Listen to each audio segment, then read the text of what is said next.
반갑습니다. 3월 28일 토요일 큐티 스케치 시간입니다. 오늘 본문은 민수기 2장 26절로 37절까지의 말씀입니다. 오늘 본문은 이렇게 시작합니다. 내가 그데못 광야에서 헤스본 왕 시온에게 사자를 보내어 평화의 말로 이르기를 나를 내 땅으로 통과하게 하라. 내가 큰 길로만 행하고 좌로나 우로나 치우치지 아니하리라. 오늘 본문은 이제 드디어 전쟁을 하여 땅을 차지하는 내용인데요. 하나님께서 기업으로 준 땅, 암몬과 에돔에게 기업으로 준 땅은 너희들이 건들면 안 되고, 이제 아모리 족속이 살고 있는 땅, 오늘 본문에 헤스본 왕 시온이 다스리는 그 땅을 너희가 차지하라 라고 이전에 어제 본문에 말을 했습니다. 그래서 오늘 이렇게 전쟁을 하는데, 전쟁에 앞서 먼저 평화의 말을 전하러, 우리가 너희와 전쟁하려고 하는 것이 아니다. 그냥 이 길을 지나가기를 원하고 우리가 돈을 주고 먹을 것을 사기를 원하니 우리가 좌로나 우로나 치우치지 않고 정해진 길로, 큰 길로, 길 안쪽으로, 그러니까 쉽게 말하면 길로 가다가 옆으로 새서 일반 가정이나 어디에 들어가서 노략하거나 해치지 않겠다. 우린 전쟁하지 않겠다. 그렇게 이제 약속을 하면서 평화의 말을 전하러 간 것입니다. 그런데 이들이 거절을 합니다. 30절에 헤스본 왕 시온이 우리가 통과하기를 허락하지 아니하였으니 이는 내 하나님 여호와께서 그를 내 손에 넘기시려고 그의 성품을 완강하게 하셨고 그의 마음을 완고하게 하셨음이 오늘날과 같으니라. 완강하게 하고 완고하게 하신 분이 하나님이시라는 거예요. 그들이 왜 허락하지 않았느냐? 그 이유는 그들이 하나님께서, 그들이 중심이 되는 것이 아니라 하나님께서 이 땅을 이스라엘 백성들에게 넘겨주기 위해서 시혼 왕을 완강하게 했다는 거예요. 완강하게 하고 또 완고하게 했다고 하니 생각나는 게 있죠.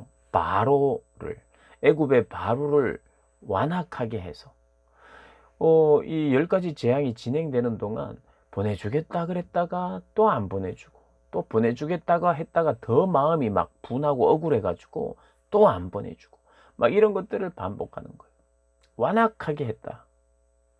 이 시온 왕 역시도 하나님께서 완강하게 하셨다는 거예요.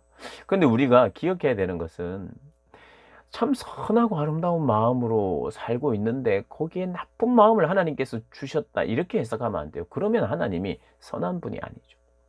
이 표현은 뭐냐 하면 하나님께서 이미 이 땅을 내어줬으니까 너희들가 쳐도 된다 이랬는데, 쳐라 그랬는데 사실 가자마자 친 것이 아니라 평화의 말을 전하고 우리는 그냥 지나가기를 원한다, 이렇게 말을 해요. 그런데도 불구하고 그들은 악함이 있었어요. 악한 본성이 있었어요, 그 왕이. 그래서 그 악한 본성을 아시는 하나님이 이 땅은 쳐야 될 땅이구나. 그 본성의 악함을 이용해서 결국에는 치게 될 나라니 하나님께서 먼저 모세에게 치라라고 명령한 것이에요. 치라 했기 때문에 그냥 가서 바로 쳐야 되는 것이 명령의 순종인 것 같은데, 어쩌면 우리가 안 싸울 거예요 하고 평화의 말을 먼저 한 것은 왠지 불순종 같아 보이잖아요. 뭔가 앞뒤가 안 맞는 것 같잖아요. 그래, 그것은 앞뒤가 안 맞는 것이 아니라 앞에 먼저 결과적인 내용을 먼저 쓴 후에 이렇게 된 과정을 이 본문에서, 그 다음 본문에서 소개한다, 이렇게 여러분 보시는 것이 더 깔끔하게 해석이 되는 것입니다. 어쨌든 하나님은 어떤 사람들의 마음을 변화시키고 또 그들의 마음에 또 완악하고 또 강팍한 마음을 그대로 하나님께서 내버려 두시는 경우가 있어요. 오늘 이 시혼 왕도 그런 케이스입니다. 그의 그 악한 본성을 그대로 내버려 두시고 사용하셔서 그렇게 거부하게 된 거죠. 그래서 어떻게 됩니까? 차지합니다. 승리하죠. 그런데 승리하는 과정을 보면 하나님께서 모든 남녀와 유아와 함께 하나도 남기지 아니하고 진멸하라고 하십니다.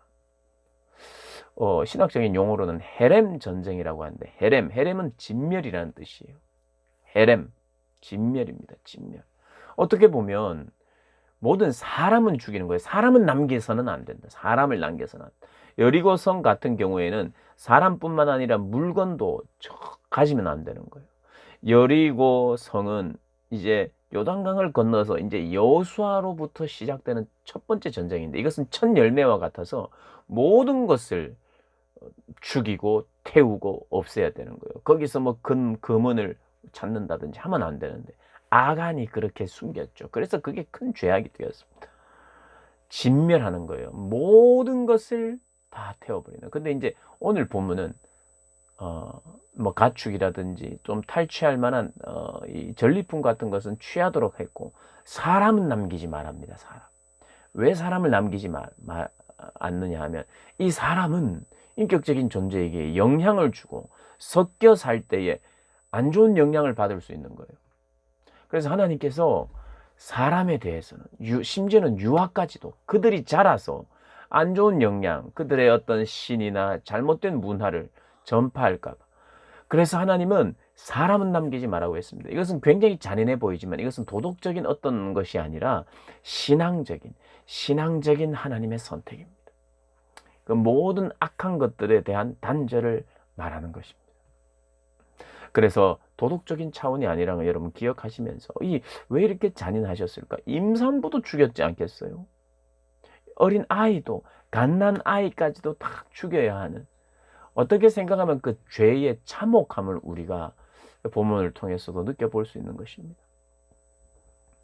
그래서 그들이 다 하나님 앞에 순종합니다. 그러면서 36절과 37절을 보면, 우리 하나님 여호와께서 그 모든 땅을 우리에게 넘겨주심으로 아르논 골짜기 가장자리에 있는 아로엘 골짜기 가운데에 있는 성읍으로부터 길앗까지 우리가 모든 높은 성읍을 점령하지 못한 것이 하나도 없었으나 오직 암몬 족속의 땅, 그곳은 하나님이 금하신 곳이기에 내가 가까이 하지 않았다. 이렇게 이야기합니다. 하나님이 정하신 것만 얻는 거예요.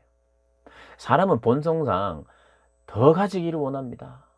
지금 현재 가진 것으로 만족을 못합니다. 어제보다는 오늘 더 많아야 되고, 오늘보다는 내일 더 많이 소유하고 싶은 게 인간의 욕심이에요.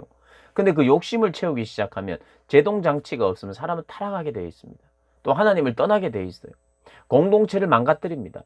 나눔과 사랑과 배려의 정신이 아니라 내가 혼자 더 가지고 싶어하는, 점점 더 많이, 어제보다 더 많이, 다른 이웃들보다 더 많이, 그러면서 비교하면서 사람을 짓밟기도 하고 빼앗기도 하는 그런 악함이 계속되는 거예요. 하나님의 제동장치, 하나님의 말씀에 순종해야만 우리가, 그래서 하나님의 말씀 안에 적당함이 필요합니다. 적당함. 이스라엘 백성들은 지금 그것을 배우고 있어요. 너희들이 전쟁에 승리하게 하셨는데, 정말 높은 성읍이에요. 견고한 성읍이었어요. 높은 성이었고 견고했고 그들은 장대했습니다. 그런데 승리케 하나님께서 하셨죠. 승리 후에도 하나님의 명령을 받고 그 명령대로 살아야 하는 것이 이스라엘 백성들의 삶입니다. 그리고 우리의 삶이에요. 여러분, 어떤 성공을 거두고 좋은 결과를 얻어서 그게 끝이 아닙니다.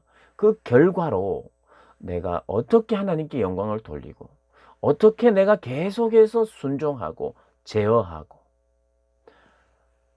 또 공동체를 위하여 내가 사용할지를 계속해서 묻는 거예요. 하나님의 뜻은 내가 뭐 어떤 것을 이루는 것까지가 목적이 아닙니다. 계속해서 하나님의 말씀에 순종함이 필요하다는 거 우리가 기억하면서 하나님의 말씀에 더 집중하고 그분의 말씀에 귀 기울이는 우리 모든 분들 되시기를 주님의 이름으로 축복합니다.